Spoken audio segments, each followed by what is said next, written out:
Seguimos con nuestra clase de bibliología. Hemos observado en el último video el tremendo impacto de los rollos del Mar Muerto. Contemplar, comprobar que un rollo 1000 años posterior al rollo de Isaías que se encontró en aquellas cuevas no tenía variaciones.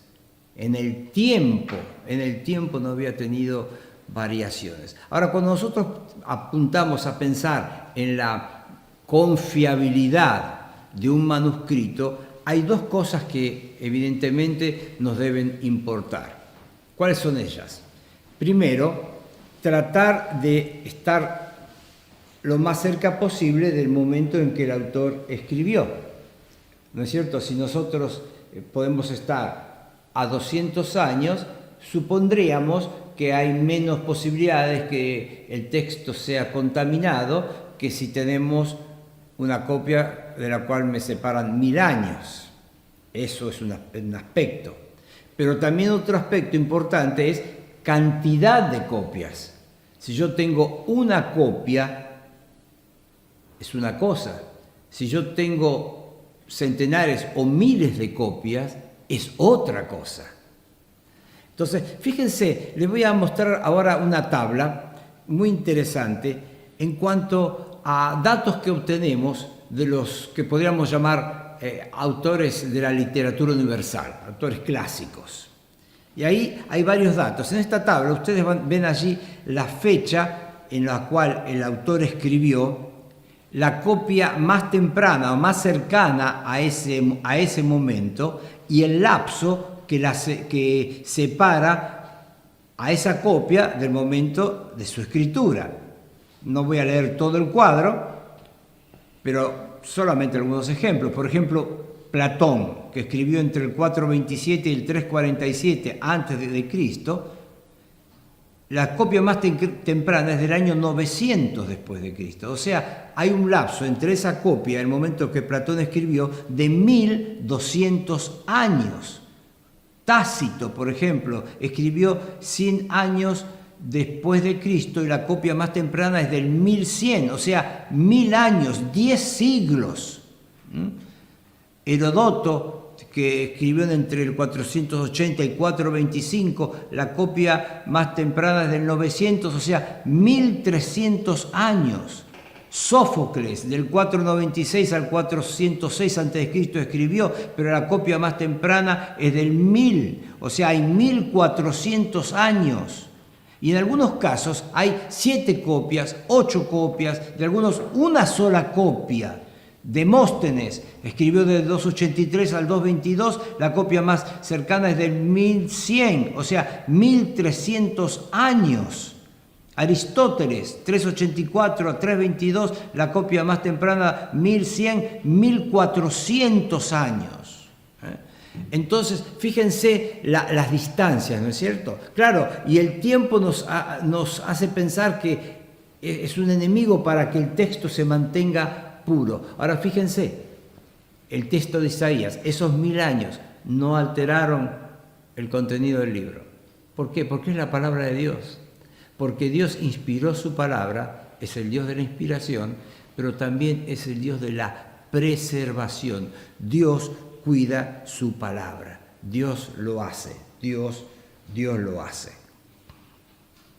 No, pero pensando en esto, también un detalle importante es el hecho de la cercanía. En el caso del Nuevo Testamento es donde más evidencias hay y manuscritos hay para que nosotros confiadamente leamos el texto que llega a nuestras manos. De algunos libros hay manuscritos de tan solo 100 años de diferencia entre el momento que el apóstol escribió y esa copia. Y no solo eso, de algunos libros hay hasta 8000 copias. Entonces, el hecho de que el lapso se reduzca tanto, el hecho que la cantidad de copias sea así tan grande, todo eso es algo que va a favor de la confiabilidad de las Escrituras. Ahora quizá alguno de ustedes dice, bueno, pero yo escuché que hay algunos textos que están en discusión. Sí, es cierto, hay algunos textos que están en discusión. Hay algunos textos que de pronto están en nuestras Biblias y quizá ustedes tienen una notita que dice este versículo no está en algunos manuscritos.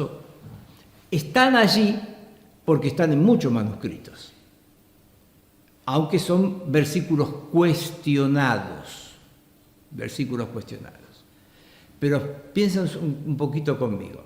Esos versículos cuestionados son una decena de versículos. Son unos 20, alrededor de algo así, es el número. Pensad en la cantidad de miles de versículos que hay en la Biblia.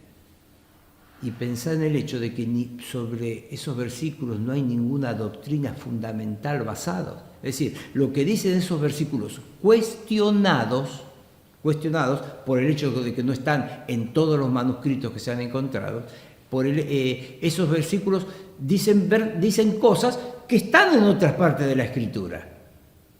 No están en contra, están diciendo o afirmando conceptos que están en otras partes de la Escritura. Por eso, aunque están cuestionados, están en el texto. Así que podríamos pensar así. Dios podría haber evitado versículos cuestionados. Dios podría haber hecho, logrado que en el tiempo se preservara exactamente y que no hubiera contradicciones entre textos griegos, hebreos, versiones latinas. ¿Podría haber hecho? Sí, por supuesto que sí, sin ninguna duda.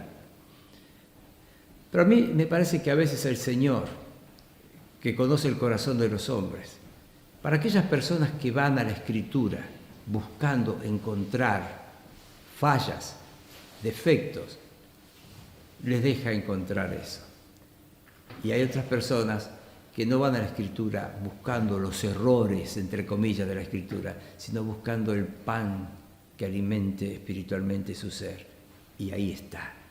Hay una cita muy linda en sus apuntes en la página 20. Come sencillamente el pan de las Escrituras como se te presenta y no te desesperes si encuentras aquí y allá una pequeña partícula de arena que la piedra del molino pudo haber dejado en él. Si las Sagradas Escrituras, que han sido tantas veces copiadas y que han pasado tan a menudo por manos imperfectas de hombres siempre falibles, estuvieran absolutamente sin variaciones, el milagro sería tan grandioso que la fe en ellas dejaría de ser fe. Estoy asombrado, por el contrario, de que el resultado de todas estas transcripciones no han sido un número mayor de textos diferentes. Y tomando el ejemplo de la comida, sin duda, alguna vez, comiendo pescado, te encontraste con una espina. Mi pregunta es, ¿dejaste de comer pescado por eso? Claro que no. Sacamos la espina y seguimos disfrutando el delicioso plato. Entonces, eso es lo que está diciendo. ¿Hay algunos versículos? Sí, hay unos poquitísimos versículos que son cuestionados y que de ninguna forma alteran estos conceptos maravillosos de lo que son las Escrituras. Hay que tener en cuenta también el tema de errores de razonamiento o de lógica en las Escrituras. Hay quienes afirman que hay errores en ese sentido. Entonces dice, es imposible que las mismas palabras de la Biblia lleven la autoridad de Dios. Dios no puede ser autor de estos errores. Lo que debemos decir en primer lugar, esos errores que llamamos aparentes errores de lógica o de doctrina, necesitan más estudio.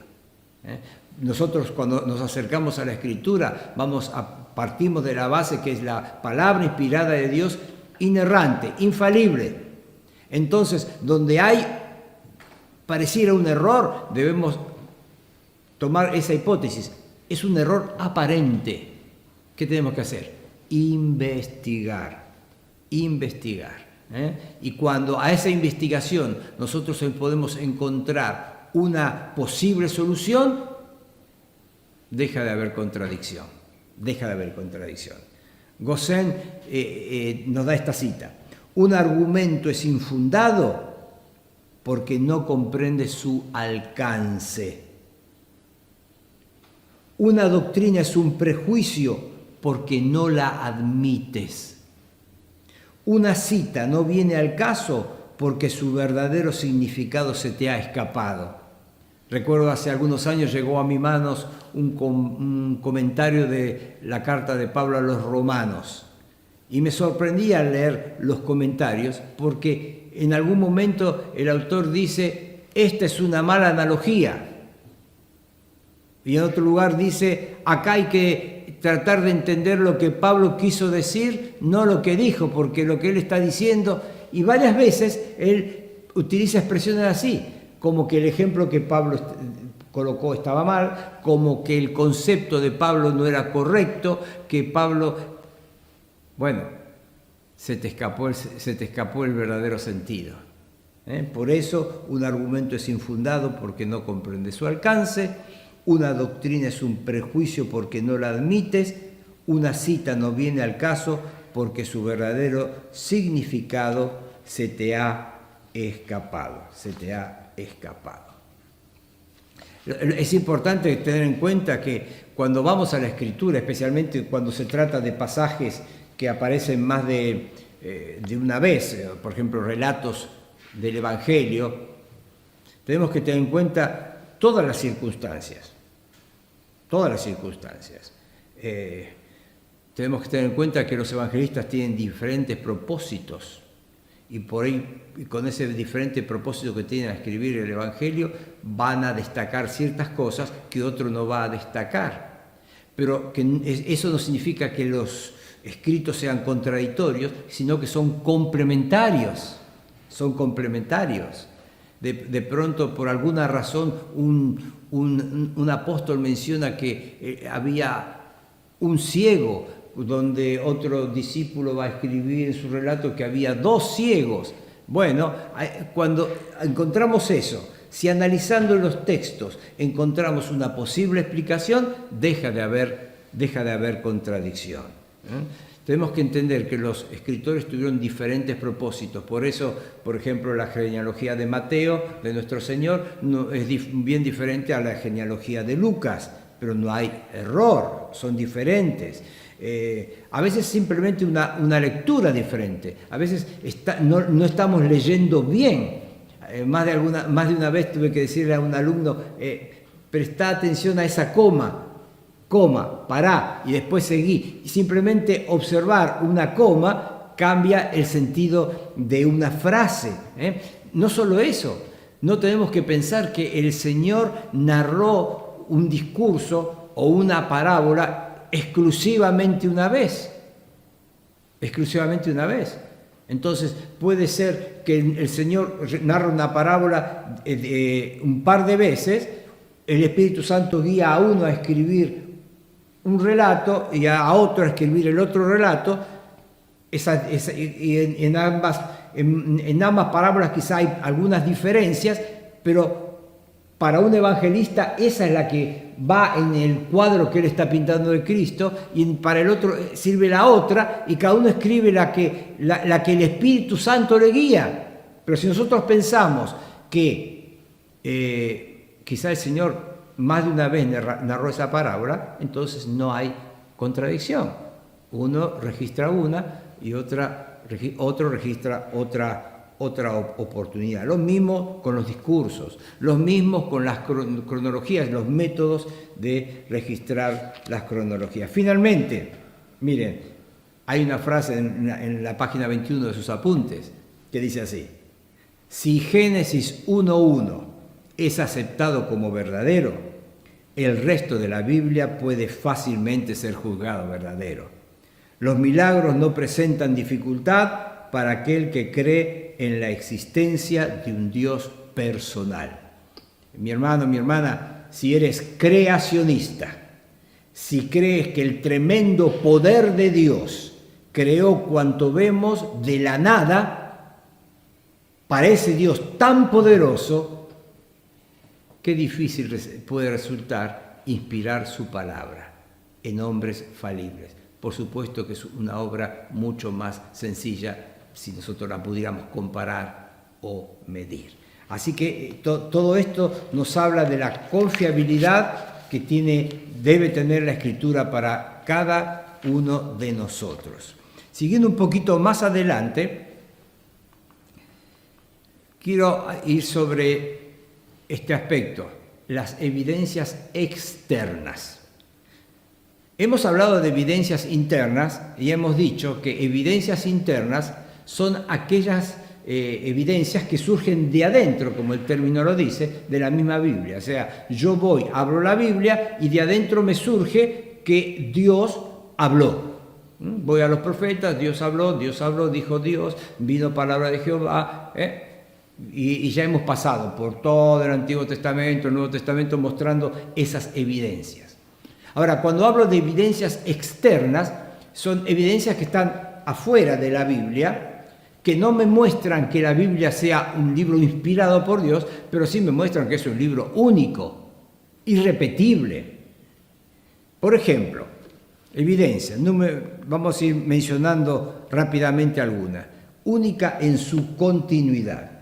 Esto es para mí lo más llamativo. Fíjense, la Biblia escrita en 1600 años, 16 siglos, 60 generaciones, por más de 40 autores. Estos eran de todas las clases sociales. Había reyes, campesinos, filósofos, pescadores, poetas, estadistas, eruditos, etcétera, etcétera, etcétera. Es decir, personas muy diferentes. La gran mayoría de ellos no se conocieron por una cuestión lógica de tiempo. Pero hay una continuidad maravillosa en la Biblia. Si enfatizamos un poquito más en el tema de los autores, fíjense, Moisés era un líder político con una gran cultura, educado en las universidades de Egipto. Pedro era un pescador, Amós un pastor, Josué un general, Nehemías un copero, Daniel un primer ministro, Lucas un médico, Salomón un rey, Mateo un cobrador de impuestos, Pablo un rabino. ¿Ven? Hay de todo en este espectro de los escritores de la Biblia. Escrito en diferentes lugares.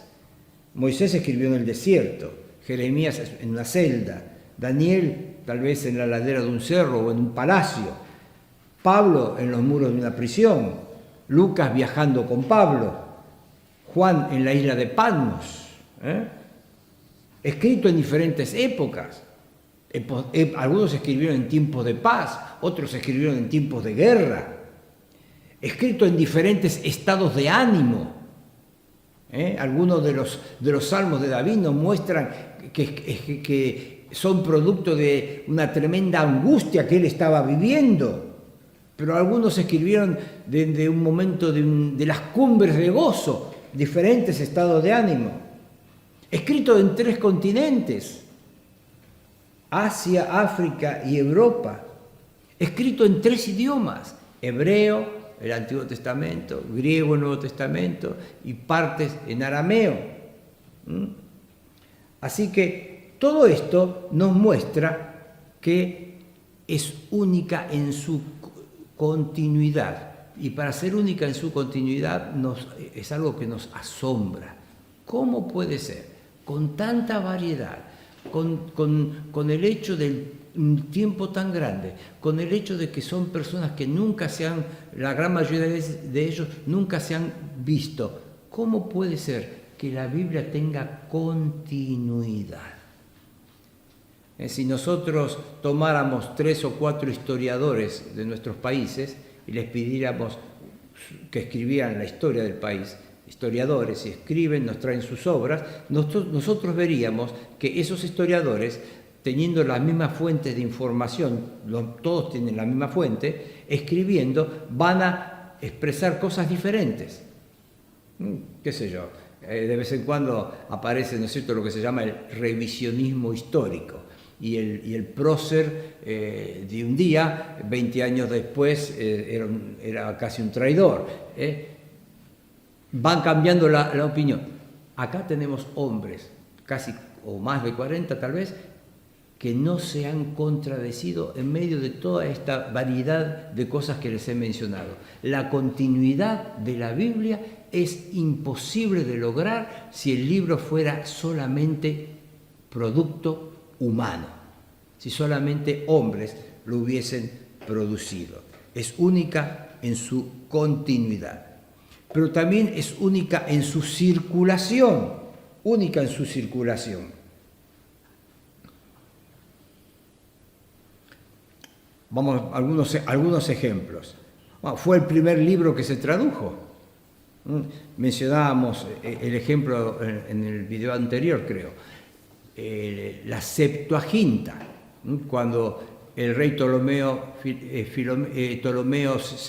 desde Alejandría hace traducir el Antiguo Testamento del hebreo al griego. Primer libro traducido. Eso es lo que nosotros llamamos la Septuaginta.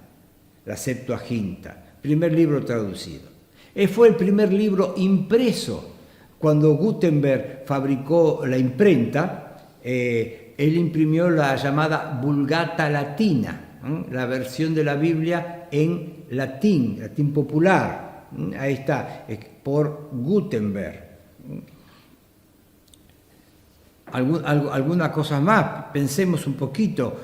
La Biblia llegó al espacio, cuando el hombre llegó por primera vez a la luna, dentro de las cosas que dejaron en un cofre hay un microchip con la Biblia.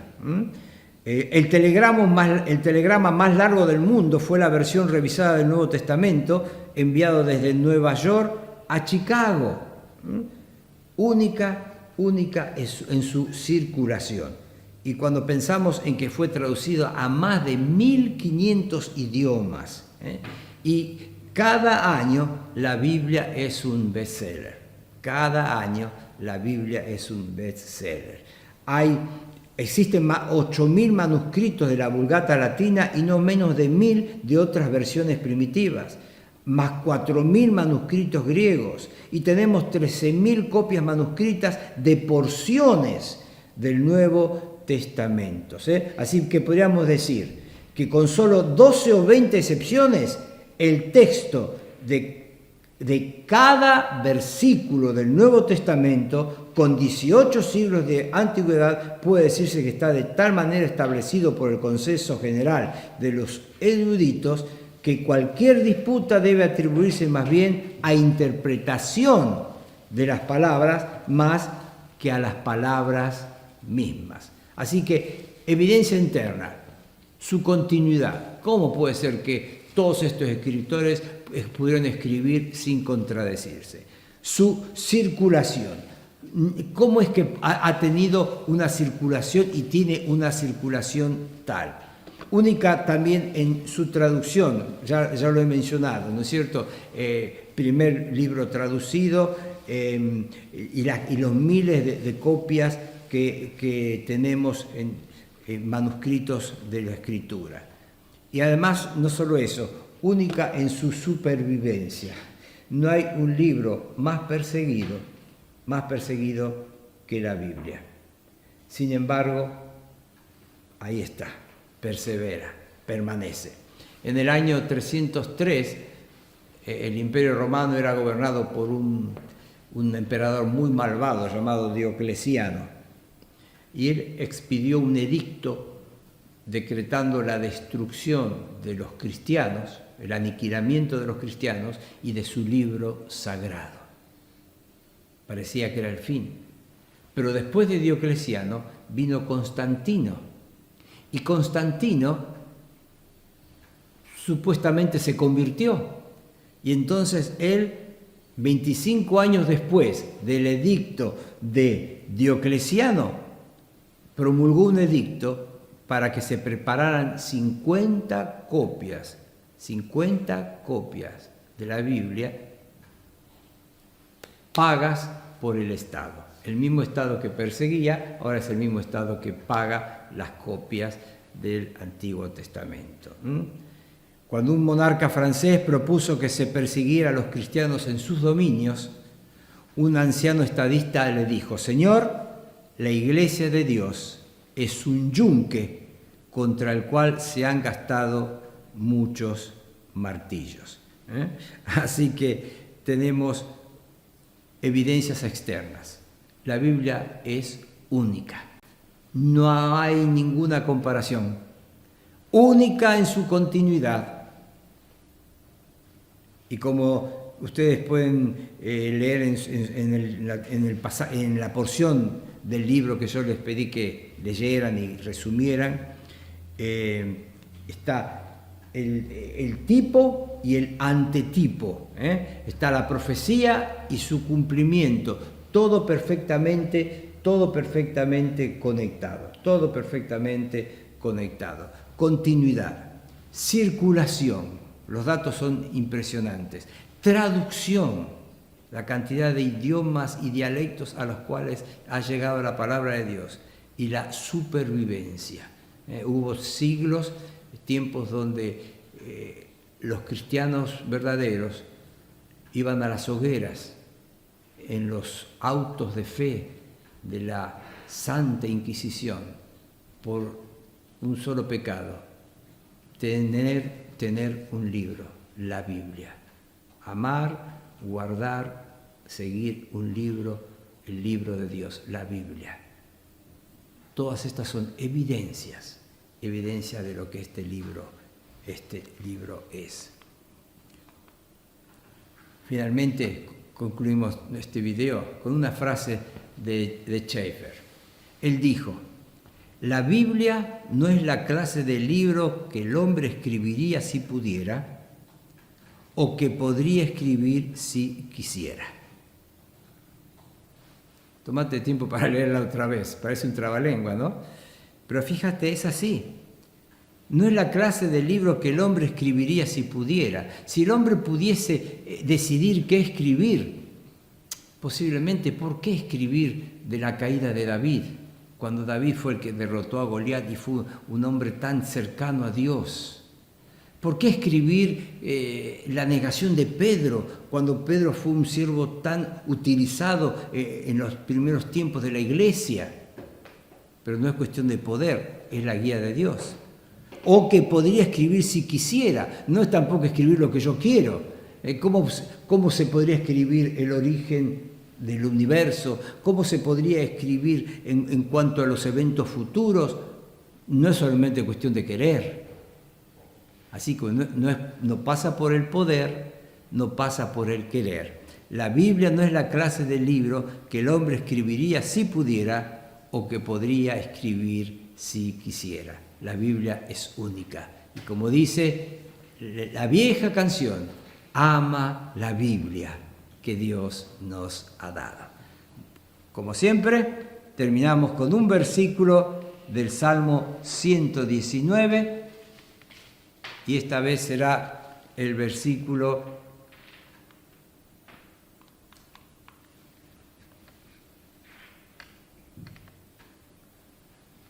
que dice: la exposición de tus palabras alumbra, hace entender a los simples. Necesitamos eso. Estudiar la palabra, ser enseñados por la predicación expositiva, porque la exposición de tus palabras alumbra, hace entender a los simples. ¿No sabes cómo moverte en este mundo? ¿Sos indeciso, inseguro para tomar decisiones? La exposición de sus palabras alumbra, hace entender a los simples. Quédate pensando unos minutos en este versículo antes de ver el próximo video.